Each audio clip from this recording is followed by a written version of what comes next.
दक्षिण कोरिया के बुसान में दुनिया की दो सबसे बड़ी अर्थव्यवस्थाओं अमेरिका और चीन के बीच में बड़ी डील हुई है। राष्ट्रपति डोनाल्ड ट्रंप और शी जिनपिंग की इस बहुप्रतीक्षित मुलाकात के बाद में आखिरकार व्यापार समझौता हो गया है और इस समझौते के तहत अमेरिका ने तुरंत प्रभाव से चीन पर लगे हुए 10% टैरिफ घटा दिए, जिससे कि कुल टैरिफ 57% से घटकर 47% रह गया है। वहीं चीन ने अमेरिका से सोयाबीन की खरीद बढ़ाने और रेयर अर्थ मेटल्स की सप्लाई सुचारू रखने का वादा किया है। देखिए, रिपोर्ट्स के मुताबिक दोनों देशों के बीच में कई और मुद्दे पर भी सहमति बनी है, जिनकी आधिकारिक जानकारी फिलहाल सामने नहीं आई है। ये समझौता वैश्विक अर्थव्यवस्था के लिए राहत की खबर है, क्योंकि बीते कुछ सालों में अमेरिका चीन ट्रेड वॉर की वजह से पूरी दुनिया की मार्केट अस्थिर हो गई थी। अब जब दोनों महाशक्तियां बातचीत से तनाव कम करने की दिशा में आगे बढ़ रही हैं, तो वैश्विक बाजारों में भरोसा लौटने की उम्मीद है। इसका अप्रत्यक्ष फायदा भारत जैसे उभरते बाजारों को मिल सकता है। विदेशी निवेशक अब स्थिर माहौल देखकर भारत में निवेश बढ़ाने पर विचार कर सकते हैं। इससे भारत में एफडीआई और एफपीआई यानी कि विदेशी निवेश का प्रवाह बढ़ेगा, जो भारतीय रुपए और शेयर बाजार दोनों के लिए सकारात्मक संकेत हैं। हालांकि इस डील के भारत पर मिश्रित प्रभाव पड़ने की संभावना है। तो एक तरफ देखिए, वैश्विक स्थिरता से भारत को राहत मिलेगी, तो वहीं दूसरी ओर भारत की प्रतिस्पर्धा बढ़ेगी और कुछ क्षेत्रों में अवसर सीमित हो सकते हैं।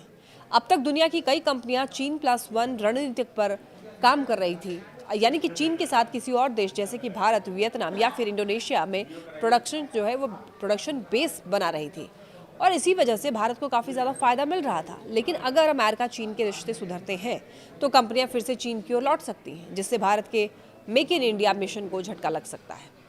देखिए, ट्रेड वॉर के दौरान कई अमेरिकी कंपनियों ने अपनी सप्लाई चेन वो चीन से हटाकर भारत में शिफ्ट की थी, खासतौर पर इलेक्ट्रॉनिक्स, टेक्सटाइल और ऑटो पार्ट्स सेक्टर में।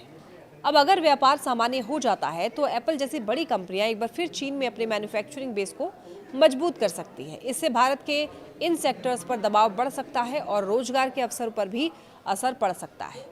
कृषि क्षेत्र में भी इस डील के प्रभाव दिख सकते हैं। चीन ने अमेरिका से सोयाबीन और अन्य कृषि उत्पाद खरीदने पर सहमति दी है।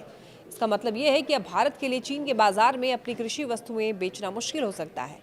हाल के वर्षों में भारत का कृषि निर्यात थोड़ा बढ़ा था, लेकिन अगर अमेरिकी कृषि उत्पादों को चीन में आसानी से एंट्री मिल जाती है, तो भारतीय किसानों और निर्यातकों के लिए चुनौती खड़ी हो सकती है। तो कुल मिलाकर के अमेरिका चीन व्यापार समझौता भारत के लिए राहत और चुनौती दोनों लेकर आया है।